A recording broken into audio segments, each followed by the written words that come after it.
नमस्कार दोस्तों, जय हिंद जय भारत। मैं हूं CL Saini, CDRK Saini BEd classes में आप सभी का हार्दिक स्वागत है, अभिनंदन है। दोस्तों, आप द्वारा हमारे इस हेल्पलाइन नंबर पर जो भी साइको के टॉपिक आप द्वारा हमें सेंड किए जाते हैं उन्हें हम ऑनलाइन समझाने का प्रयास करते हैं। दोस्तों, इस क्लास से पूर्व हमारे द्वारा आपको अधिगम की अवधारणा, सीखने की अवधारणा का कॉन्सेप्ट क्लियर आपका किया था। आज की लाइव क्लास के अंतर्गत हम लर्निंग रूल्स यानी कि सीखने के नियम, अधिगम के नियम, इस टॉपिक पर आपका कॉन्सेप्ट क्लियर करेंगे। तो दोस्तों, आप सब बने रहें हमारे साथ, हमारे इस चैनल के साथ। और दोस्तों, यदि आप हमारे इस चैनल पर पहली बार आए हैं तो हमारे इस चैनल को सब्सक्राइब करें और पास ही बने बेल आइकन के बटन को जरूर दबावें, जिससे हमारे द्वारा जब भी कोई न्यू लाइव क्लास चलाई जाती है या वीडियो अपलोड किया जाता है तो उनके नोटिफिकेशन आपको मिल सके और आप अच्छा अधिगम कर सके। दोस्तों, E.L. थॉर्नडाइक जो अमेरिका का एक प्रसिद्ध मनोवैज्ञानिक था, जिसने सीखने के कुछ नियमों की खोज की और उन्होंने सीखने के नियम, अधिगम के नियमों को दो भागों में डिवाइड किया है। वो दो भाग कौन कौन से हैं? उन्होंने एक तो मुख्य नियम प्रतिपादित किए और गौण नियम प्रतिपादित किए। दोस्तों, जो मुख्य नियम और गौण नियम है, इनके अंतर्गत भी अनेक नियम उनके द्वारा बताए गए हैं। अलग अलग हम आपको यहां पर इन नियमों के बारे में बताएंगे कि अधिगम के कौन कौन से नियम हैं और ये कैसे कार्य करते हैं। तो दोस्तों, यहां पर मुख्य नियम यानी कि प्राइमरी लॉ, इसके अंतर्गत तत्परता का नियम, अभ्यास का नियम और प्रभाव का नियम, यानी कि जो थॉर्नडाइक द्वारा अधिगम सीखने के जो नियम हमें दिए गए, उनमें मुख्य नियमों के अंतर्गत ये तीन मुख्य नियम हमें प्रदान किए गए। इनके अनुसार ही हम अधिगम करते हैं। यहाँ पर जो अभ्यास का नियम है, इस नियम के अंतर्गत उन्होंने दो उपनियम दिए, उपयोग का नियम और अनुप्रयोग का नियम। इसी तरह गौण नियमों के अंतर्गत भी उन्होंने 5 प्रकार के यहाँ पर सीखने के नियम बताए हैं। पहला है बहु अनुक्रिया का नियम, दूसरा है मानसिक स्थिति का नियम, थर्ड नंबर का नियम है आंशिक क्रिया का नियम और फोर्थ नंबर का है समानता का नियम और लास्ट साहचर्य परिवर्तन का नियम। तो ये 5 ऐसे नियम हैं जो गौण नियमों के नाम से जाना जाता है। और दोस्तों, आपकी प्रतियोगिता परीक्षाओं में इनमें से अधिकांशतः कई बार प्रश्न आए हुए हैं। तो आप इन अध्ययन नियमों यानी कि सीखने के नियमों के बारे में अच्छी तरह इस टॉपिक को आप तैयार कर ले, जिससे आप अच्छा अधिगम करने के साथ साथ प्रत्येक नियम के बारे में आपको पूर्ण जानकारी हो। तो दोस्तों, हम सबसे पहले आपको मुख्य नियमों के बारे में जानकारी प्रदान करेंगे कि जो थॉर्नडाइक द्वारा मुख्य नियम प्रदान किए गए, ये कौन कौन से हैं, किस प्रकार कार्य करते हैं और इनकी व्याख्या क्या है। तो यहाँ पर दोस्तों, जो मुख्य नियम थे, मैंने आपको बता ही दिया कि थॉर्नडाइक ने सीखने के मुख्य नियमों के रूप में 3 नियम दिए थे, जिनमें पहला है तत्परता का नियम। इस नियम के अनुसार जब व्यक्ति किसी कार्य को करने के लिए पहले से तैयार रहता है तो वह कार्य उसे आनंद देता है एवं शीघ्र ही सीख लेता है। इसके विपरीत जब व्यक्ति कार्य को करने के लिए तैयार नहीं रहता है या सीखने की इच्छा उसमें नहीं होती है तो वह झुंझला जाता है या क्रोधित होता है, वो सीखने की गति धीमी हो जाती है। दोस्तों, यहाँ पर तत्परता का नियम ये कहता है कि हम कोई सा भी कार्य करते हैं, जिस कार्य में हम सक्रिय रहते हैं, तत्पर रहते हैं, रुचि लेते हैं वह कार्य उस व्यक्ति या बालक के लिए आनंदमय होता है, वो अपने आप पर बोझ नहीं समझता है। लेकिन जो व्यक्ति या बालक तत्परता का नियम यानी कि तत्पर नहीं रहता, सक्रिय नहीं रहता, रुचि नहीं दिखाता, वह उस बालक या व्यक्ति के लिए वह कार्य भारीपन लेते हुए वो झुंझलापन उसके अंदर रहेगा और वह बार बार में क्रोधित होगा। तो दोस्तों यहां पर इस तत्परता के नियम के द्वारा व्यक्ति अधिक तत्पर रहेगा, कार्य के प्रति रुचि लेगा तो वो अच्छा अधिगम करेगा। तो दोस्तों जो बालक या व्यक्ति जितना तत्पर रहेगा उतना ही अच्छा वो अधिगम करेगा, जितना अच्छा ही वो सीखेगा। दूसरा है अभ्यास का नियम। इस नियम के अनुसार व्यक्ति जिस क्रिया को बार बार करता है उसे वह शीघ्र सीख जाता है तथा जिस क्रिया को छोड़ देता है या बहुत समय तक नहीं करता है तो वो उसे भूलने लगता है। जैसे गणित के प्रश्न हल करना, टाइप करना, साइकिल चलाना आदि। इसे उपयोग तथा अनुप्रयोग का नियम भी कहते हैं। दोस्तों जो सीखने का दूसरे नंबर का मुख्य नियम है यानी कि अभ्यास का नियम, ये प्रत्येक व्यक्ति प्रत्येक बालक के लिए बहुत ही उपयोगी है, क्योंकि यहाँ पर हम किसी भी विषय वस्तु के बारे में जितना अधिक अभ्यास करेंगे उतना ही हमारा जो अधिगम है, हमारा जो सीखना है वो ज्यादा होगा और ज्ञान की प्राप्ति होगी। यदि हम अभ्यास का नियम यानी कि अभ्यास कार्य नहीं करेंगे तो धीरे धीरे क्या होगा, हमारे द्वारा जो सीखा गया है वो भी हम भूलते जाएंगे। यहां पर मान लीजिए कोई छात्र है या व्यक्ति है जो गणित के प्रश्न हल अच्छे से करता है, लेकिन कुछ समय उसने गणित के प्रश्नों को हल करना छोड़ दिया, यानी कि काफी समय बाद वो गणित के प्रश्नों को हल करता है, तो वहां पर वो गणित के प्रश्नों को अच्छे से हल नहीं कर सकता। इसी तरह कोई टाइपराइटर है, वो अच्छी टाइपिंग जानता है, लेकिन वह लंबे समय तक टाइप करना छोड़ देता है, तो वहां पर भी वह टाइपराइटर टाइप करना भूल जाता है। इसलिए यहां पर प्रत्येक व्यक्ति के जीवन में अभ्यास का नियम बहुत ही उपयोगी है और हमेशा हमारे जीवन में जो भी कार्य होते हैं उन कार्यों में हमें हमेशा अभ्यास करते रहना चाहिए। करत करत अभ्यास के जड़मति होए सुजान। दोस्तों जो अभ्यास का नियम है, इस नियम को उपयोग और अनुप्रयोग का नियम भी कहते हैं। हम जितना अधिक उपयोग करेंगे वह कार्य हमारे लिए शक्तिशाली बनेगा, अर्थात हम अधिक से अधिक अधिगम करेंगे। और यदि किसी कार्य को करते करते हमें उसको छोड़ देंगे यानी कि प्रयोग करेंगे नहीं, तो वह कार्य जितना सीखा था वो भी हमें भूल जाएंगे।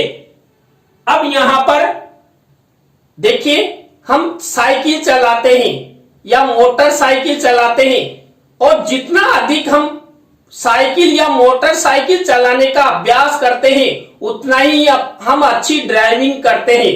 दोस्तों हम जब शुरू में साइकिल चलाते हैं या मोटरसाइकिल चलाते हैं तो हमें अटपटा सा लगता है और हम जल्दी से सीख नहीं पाते, लेकिन हमारा अभ्यास बराबर बना रहता है तो हम अच्छी तरह साइकिल चला सकते हैं, बाइक चला सकते हैं।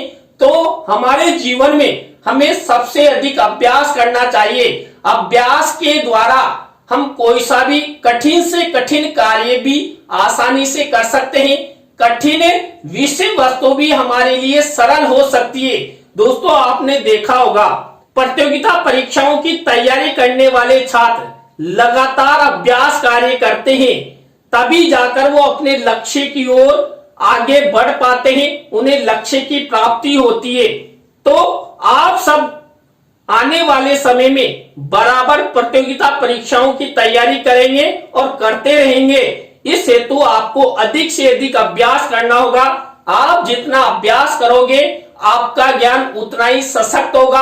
आप अच्छा अधिगम करेंगे, अच्छा सीखेंगे। और दोस्तों, अच्छा अधिगम प्रत्येक व्यक्ति, प्रत्येक बालक के जीवन के लिए बहुत ही लाभदायक होता है। इसी तरह दोस्तों, थर्ड नंबर का मुख्य नियम है प्रभाव का नियम। इस नियम के अनुसार जीवन में जिस कार्य को करने पर व्यक्ति पर अच्छा प्रभाव पड़ता है या सुख या संतोष मिलता है, उन्हें वो सीखने का प्रयत्न करता है, एवं जिन कार्य को करने पर व्यक्ति पर बुरा प्रभाव पड़ता है उन्हें वो करना छोड़ देता है। इस नियम को सुख तथा दुख या पुरस्कार या दंड का नियम भी कहा जाता है। दोस्तों, यहां पर जो प्रभाव का नियम है, इस नियम के अंतर्गत हमें जो कार्य अच्छे लगते हैं, जिन कार्यों के द्वारा हमें अच्छी सफलता मिलती है, हमारी प्रसिद्धि हमें मिलती है, हमारा समाज, राज्य या राष्ट्र में हमारा नाम रोशन होता है, तो हम ऐसे कार्यों को अधिक करते हैं। और दोस्तों, हम एक सफलता प्राप्त करने के बाद दूसरी सफलता प्राप्त करने का प्रयास करते हैं। एक लक्ष्य की प्राप्ति हो जाने पर हम दूसरा लक्ष्य प्राप्त करना चाहते हैं।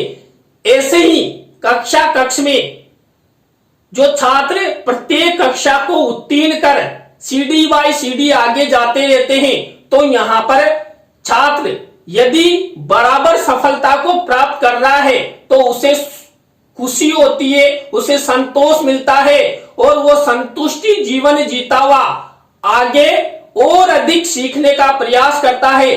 और दोस्तों, यदि कोई बालक या व्यक्ति ऐसे कार्य करता है जिससे उन्हें असंतोष मिलता है, वो असफल होता है, तो वो ऐसे कार्य को करना छोड़ देता है। दोस्तों, यहाँ पर जिस कार्य का प्रभाव यानी कि जिस कार्य में वो सफलता प्राप्त करता है, ऐसे कार्य को व्यक्ति सबसे अधिक करता है। यानी कि जिस कार्य से हमें सुख की प्राप्ति होती है, हमारा नाम रोशन होता है, ऐसे कार्य को हम अधिक करते हैं। और हम ऐसे कार्य को अपने जीवन में नहीं अपनाते जिससे हमें दुख मिलता है, पीड़ा पहुंचती है, तो ऐसे कार्य को हम नहीं करते हैं। दोस्तों, जो प्रभाव का नियम है, इस नियम को सुख तथा दुख, पुरस्कार तथा दंड का नियम भी कहते हैं। और आपकी प्रतियोगिता परीक्षाओं में सुख तथा दुख, पुरस्कार तथा दंड, इस नियम के बारे में भी कई बार प्रश्न पूछा गया है, इसलिए आप इस प्रभाव के नियम को भी अच्छी तरह तैयार कर ले। तो दोस्तों, ये थे थॉर्नडाइक द्वारा जो सीखने के मुख्य नियम दिए गए 3, उनके बारे में हमने आपका कॉन्सेप्ट क्लियर किया। अब दोस्तों, इसके बाद जो गौण नियम है, दोस्तों आप सबको पता है, मैंने बता भी दिया है कि थॉर्नडाइक द्वारा 5 प्रकार के सीखने के गौण नियम हमें प्रदान किए गए थे। उनमें पहला नियम था बहु अनुक्रिया नियम। इस नियम के अनुसार व्यक्ति के सामने किसी नई समस्या के आने पर उसे सुलझाने के लिए वो विभिन्न प्रतिक्रियाओं के हल ढूंढने का प्रयत्न करता है। वह प्रतिक्रियाएं तब तक करता रहता है जब तक समस्या का सही हल न खोज ले और उसकी समस्या सुलझ नहीं जाती। इससे उसे संतोष मिलता है। थॉर्नडाइक का प्रयत्न एवं भूल द्वारा सीखने का सिद्धांत इसी नियम पर आधारित है। दोस्तों, बहु अनुक्रिया नियम है, ये प्रयत्न और भूल द्वारा जो थॉर्नडाइक द्वारा अधिगम का सिद्धांत दिया गया, सीखने का सिद्धांत दिया गया, उस पर आधारित है। दोस्तों, हम हमारे जीवन में कोई सा भी कार्य करते हैं या हमारे जीवन में किसी भी प्रकार की कोई समस्या आ जाती है, उस समस्या का समाधान हम लगातार करते रहते हैं। और लगातार समस्या का समाधान करने से यदि वो समस्या हल हो जाती है तो हमें संतुष्टि मिलती है। तो यहाँ पर देखिए, जो थॉर्नडाइक द्वारा जो बिल्ली वाला प्रयोग किया गया था, वो इसी नियम पर आधारित था, यहां पर भी। तो यहां पर हम जीवन में असफल होते हैं और असफल होने पर यदि हम लगातार बहु अनुक्रियाएं करें, बहु प्रतिक्रियाएं करें, तो हम जरूर सफल होते हैं। दोस्तों, एक दिन में कोई भी व्यक्ति विद्वान नहीं बन सकता, उसे अनेक क्रियाएं, प्रतिक्रियाएं करनी पड़ेगी, तभी जाकर उसमें अधिगम होगा। हम कोई से भी कार्य को एक दिन में नहीं सीख सकते। आप सब शिक्षक बनने जा रहे हैं, आप सब एक दिन में शिक्षक नहीं बन सकते। आपको अभ्यास द्वारा अनेक क्रियाएं, प्रतिक्रियाएं करनी पड़ेगी, तब जाकर आप अच्छे शिक्षक बनोगे, बच्चों को अच्छा ज्ञान प्रदान करोगे। तो यहां पर गौण नियमों में ये पहला नियम है, बहु अनुक्रिया नियम। इसके बाद दूसरा गौण नियम है मानसिक स्थिति या मनोवृत्ति का नियम। इस नियम के अनुसार जब आदमी सीखने के लिए मानसिक रूप से तैयार रहता है तो वह शीघ्र ही सीख लेता है। इसके विपरीत यदि व्यक्ति मानसिक रूप से किसी कार्य को सीखने के लिए तैयार नहीं रहता है तो उस कार्य को वो सीख नहीं सकता। दोस्तों, मानसिक स्थिति या मनोवृत्ति का नियम ये कहता है कि हम किसी कार्य को करने में मानसिक रूप से तैयार रहते हैं तो वो कार्य शीघ्र सफलता की ओर जाता है, शीघ्र हम सीख लेते हैं। यदि हम मानसिक रूप से तैयार नहीं रहते हैं या किसी कार्य में अरुचि लेते हैं तो हम सफलता की ओर नहीं जाएंगे, यानी कि अधिगम नहीं करेंगे। दोस्तों, आप सब डीएड कर रहे हैं, बीएड कर रहे हैं, एमएड कर रहे हैं, आप मानसिक रूप से अच्छे से तैयार होंगे तभी जाकर आप डीएड, बीएड या एमएड का ज्ञान प्राप्त करोगे और एक अच्छे शिक्षक बन पाओगे। नहीं तो ये डीएड की डिग्री, बीएड की डिग्री या एमएड की डिग्री गले में टांगो और बाजार में घूमो और फिरो। इसलिए हमें अपने जीवन में यदि आगे जाना है, अच्छा ज्ञान प्राप्त करना है, तो हमें मानसिक रूप से तैयार होना पड़ेगा और मानसिक रूप से यदि हम तैयार हैं तो ही आगे बढ़ पाएंगे। यदि हम मानसिक रूप से या अपने मन से तैयार नहीं होते हैं तो हम अच्छा अधिगम नहीं कर सकते और हम जहां थे वहीं रह जाएंगे। यदि जीवन में हमें आसमान की ऊंचाइयां छूनी है, अच्छे लक्ष्यों की प्राप्ति करनी है, समाज, राज्य और राष्ट्र में अपना नाम रोशन करना है, तो हमें मानसिक रूप से तैयार होना पड़ेगा। तभी जाकर हम अपना नाम रोशन कर पाएंगे और अपने साथ साथ अपने परिवार का, अपने माता पिता का और शिक्षकों का नाम रोशन कर पाएंगे। दोस्तों, इसके बाद थर्ड नंबर का गौण नियम है आंशिक क्रिया का नियम। इस नियम के अनुसार व्यक्ति किसी समस्या को सुलझाने के लिए अनेक क्रियाएं प्रयत्न एवं भूल के आधार पर करता है। वह अपनी अंतर्दृष्टि का उपयोग कर आंशिक क्रियाओं की सहायता से समस्या का हल ढूंढ लेता है। दोस्तों, जो आंशिक क्रिया का नियम होता है, इस नियम के अनुसार हमारे जीवन में कई प्रकार की समस्याएं आती है या कोई नया कार्य हम सीखना चाहते हैं तो उस मार्ग में हमें जो बाधाएं मिलती है, उन बाधाओं को हमें थोड़ी बहुत क्रियाएं करने पर ही उन समस्याओं को हल कर लेते हैं। तो दोस्तों, यहाँ पर यह आंशिक क्रिया का नियम है। मान लीजिए यहाँ पर हम साइकिल चलाना जानते हैं और हमें बाइक चलाना है, तो दोस्तों हमने पहले ही क्या किया, साइकिल चलाना सीख लिया है, तो हम आसानी के साथ आंशिक क्रियाएं करें, हम बाइक चलाना आसानी से सीख सकते हैं। दोस्तों, यहाँ पर प्रयत्न एवं भूल के आधार पर ही आंशिक क्रियाएं करते हैं। इसके बाद फोर्थ नंबर का गौण नियम है समानता का नियम। इस नियम के अनुसार किसी समस्या के प्रस्तुत होने पर व्यक्ति पूर्व अनुभव या परिस्थितियों में समानता पाए जाने पर उसके अनुभव स्वतः ही स्थानांतरित होकर सीखने में मदद करते हैं। दोस्तों, यहाँ पर जैसे अभी मैंने आपको उदाहरण बताया था, साइकिल चलाने वाला बालक थोड़े से आंशिक अनुक्रियाओं के माध्यम से वो बाइक चलाना सीख जाता है। और यहां पर समान कार्य होना, मान लीजिए कोई बालक है या व्यक्ति है, ये ऐसे समान कार्य करता है और फिर से वो नया वैसा ही कोई कार्य करता है तो वो जल्दी उस कार्य को सीख जाता है। तो यहां पर ये समानता का गौण नियम है। इसके बाद दोस्तों 5वें नंबर का हमारा गौण नियम है जो थॉर्नडाइक द्वारा हमें प्रदान किया गया है, सहचर्य परिवर्तन का नियम।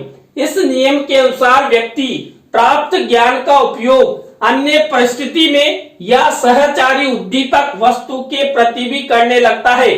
जैसे कुत्ते के मुंह से भोजन सामग्री को देखकर लार टपकाने लगती है, परंतु कुछ समय के बाद भोजन के बर्तन को ही देखकर लार टपकने लगती है। दोस्तों पावलोव द्वारा भी इस सिद्धांत को दिया गया था, यानी कि हमें कोई रसगुल्ले दिखाई देते हैं या मिठाई दिखाई देती है या हमारी रुचि के अनुसार यदि हमें भोजन दिखाई देता है तो मुंह से लार टपकने लग जाती है।